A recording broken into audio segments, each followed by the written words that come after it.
Imagine a warrior learning the ultimate, unbreakable battle formation, not on a battlefield, but inside his mother's womb. Mahabharat की अभिमन्यु की कहानी तो हम सबने सुनी है, लेकिन क्या एक बच्चा सच में पैदा होने से पहले सीख सकता है? क्या ये सिर्फ एक एंशिएंट मिथ था या इसके पीछे कोई माइंड बेंडिंग साइंस छुपी है?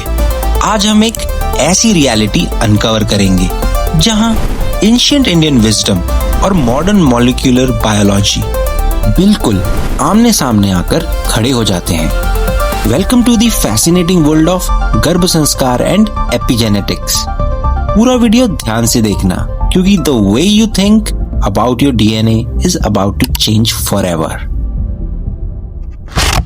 सदियों पहले हमारे एंशिएंट इंडियन थिंकर्स ने एक बहुत ही एडवांस कॉन्सेप्ट दिया था, जिसे आज हम गर्भ संस्कार कहते हैं। संस्कृत में गर्भ का मतलब है वोम्ब और संस्कार का मतलब है रिफाइनमेंट या वैल्यूज। उनका मानना था कि वोम्ब सिर्फ एक बायोलॉजिकल स्पेस नहीं है जहां बेबी फिजिकली ग्रो करता है, बल्कि एक फॉर्मेटिव एनवायरनमेंट है जहां बच्चे का माइंड और कैरेक्टर शेप होता है। आयुर्वेद के अकॉर्डिंग एक प्रेग्नेंट मदर के थॉट्स, उसके इमोशंस, उसका डाइट और उसका आसपास का माहौल उसके आने वाले बच्चे की पर्सनैलिटी और इंटेलिजेंस को डायरेक्टली इन्फ्लुएंस करता है। एंशिएंट टेक्स्ट्स प्रेग्नेंट औरतों को इमोशनल स्टेबिलिटी मेंटेन करने, सूदिंग म्यूजिक सुनने और पॉजिटिव लिटरेचर पढ़ने का एडवाइस देते थे। पर मॉडर्न साइंस ने इसे सालों तक एक प्लेसिबो या मिथ समझकर इग्नोर किया, until a massive scientific plot twist happened. 1953 में जब डीएनए का स्ट्रक्चर डिस्कवर हुआ, पूरी दुनिया को लगा कि हमारी बॉडी एक फिक्स ब्लूप्रिंट पर चलती है। साइंटिस्ट्स मानते थे कि ह्यूमन डेवलपमेंट कंप्लीटली जेनेटिक्स पर बेस्ड है। You get what you get and you can't change it. पर लेट 20th सेंचुरी में एक नया फील्ड इमर्ज हुआ जिसने बायोलॉजी की दुनिया हिला दी, जिसका नाम था एपिजेनेटिक्स। एपिजेनेटिक्स ने ये साबित किया कि इन्वायरमेंटल फैक्टर्स आपके जीन्स को ऑन या ऑफ कर सकते हैं बिना आपके एक्चुअल डीएनए सीक्वेंस को चेंज किए। So think of your DNA as the hardware of a computer and epigenetics as the software that decides which programs to run. And guess what? Pregnancy is the most critical period for this epigenetic programming. जब एक foetus develop हो रहा होता है तो उसके sales rapidly divide होते हैं। अगर एक मदर बहुत ज्यादा स्ट्रेस में है तो कॉर्टिसोल नाम का एक स्ट्रेस हार्मोन प्लेसेंटा क्रॉस करके डायरेक्टली बेबी तक पहुंच जाता है। साइंस ने प्रूव किया है कि इस हाई प्रीनेटल कॉर्टिसोल एक्सपोजर से फीटल ब्रेन डेवलपमेंट ऑल्टर हो सकती है, स्पेशली उन एरियाज में जो इमोशंस और मेमोरी कंट्रोल करते हैं। इसका एक हॉन्टिंग रियल वर्ल्ड प्रूफ है 1944-45 का डच हंगर विंटर।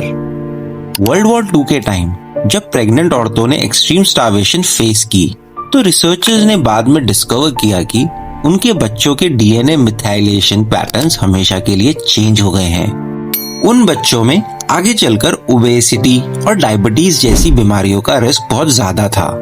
ये प्रूव करता है कि प्रीनेटल कंडीशंस आपके जीन्स पर परमानेंट बायोलॉजिकल मार्क्स छोड़ सकती है।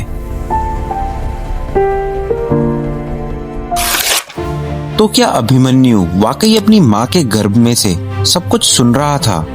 वेल, साइंस आज कहती है कि 3rd ट्रिमेस्टर तक एक बेबी का ऑडिटरी सिस्टम इतना डेवलप हो जाता है कि वो मदर की वॉइस, म्यूजिक और रिदमिक पैटर्न्स को डिटेक्ट कर सकता है।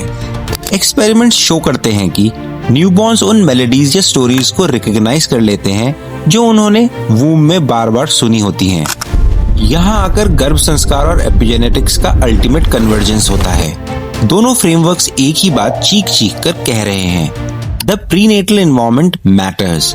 गर्भ संस्कार इमोशनल स्टेबिलिटी और बैलेंस डाइट पर फोकस करता है, और मॉडर्न एपिजेनेटिक्स बताता है कि कैसे यही हेल्दी डाइट जैसे फोलेट, विटामिन B12 और लो स्ट्रेस लेवल्स उन जीन्स को रेगुलेट करते हैं जो बच्चे के ब्रेन और मेटाबॉलिज्म को बनाते हैं। लेकिन रुको, the reality check is important here. इसका मतलब ये बिल्कुल नहीं है कि आप प्रेगनेंसी में कोई स्पेसिफिक क्लासिकल म्यूजिक सुनकर अपने बच्चे को ऑटोमेटिकली आइंस्टाइन बना दोगे। मॉडर्न साइंस गर्भ संस्कार के एग्जैजरेटेड और सुपरनैचुरल क्लेम्स को सपोर्ट नहीं करती। ह्यूमन डेवलपमेंट बहुत कॉम्प्लेक्स है। ये जेनेटिक्स, प्रीनेटल एनवायरनमेंट और लाइफ एक्सपीरियंस का एक इंट्रिकेट मिक्स है।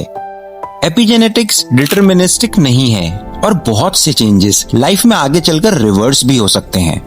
लेकिन सबसे इंपॉर्टेंट बात जो हमें समझनी है वो ये है कि इन एंशिएंट ट्रेडिशंस का यूज करके हमें प्रेग्नेंट मदर्स पर परफेक्ट होने का टॉक्सिक प्रेशर नहीं डालना चाहिए। पॉलिसी मेकर्स और फैमिलीज का गोल उन्हें एक सपोर्टिव, स्ट्रेस फ्री एनवायरनमेंट देना होना चाहिए, अनरियलिस्टिक एक्सपेक्टेशंस इंपोज करना नहीं। मेडिटेशन, योगा और माइंडफुल ब्रीदिंग जैसी प्रैक्टिसेस साइंटिफिकली स्ट्रेस कम करती हैं, जो मदर और बेबी दोनों के लिए बेस्ट हैं। In short, the womb is not just a starting point of biological life. ये वो पहला एनवायरनमेंट है जहाँ बायोलॉजी, इमोशंस और कल्चर मिलकर एक नई ह्यूमन स्टोरी लिखना शुरू करते हैं। एंशिएंट विजडम ने हमें क्या होता है ये बताया और मॉडर्न साइंस ने कैसे होता है ये प्रूव किया। अगर इस वीडियो ने आपके दिमाग के वायर्स को थोड़ा सा भी ट्रिगर किया है तो हिट दैट लाइक बटन और चैनल को सब्सक्राइब करना मत भूलना for more such deep dives. और मुझे कमेंट्स में बताओ, आपके हिसाब से ह्यूमन लाइफ में नेचर यानी जीन्स ज्यादा स्ट्रॉन्ग है या नर्चर यानी environment. I will see you in the comments. तब तक के लिए कीप क्वेश्चनिंग, कीप एक्सप्लोरिंग।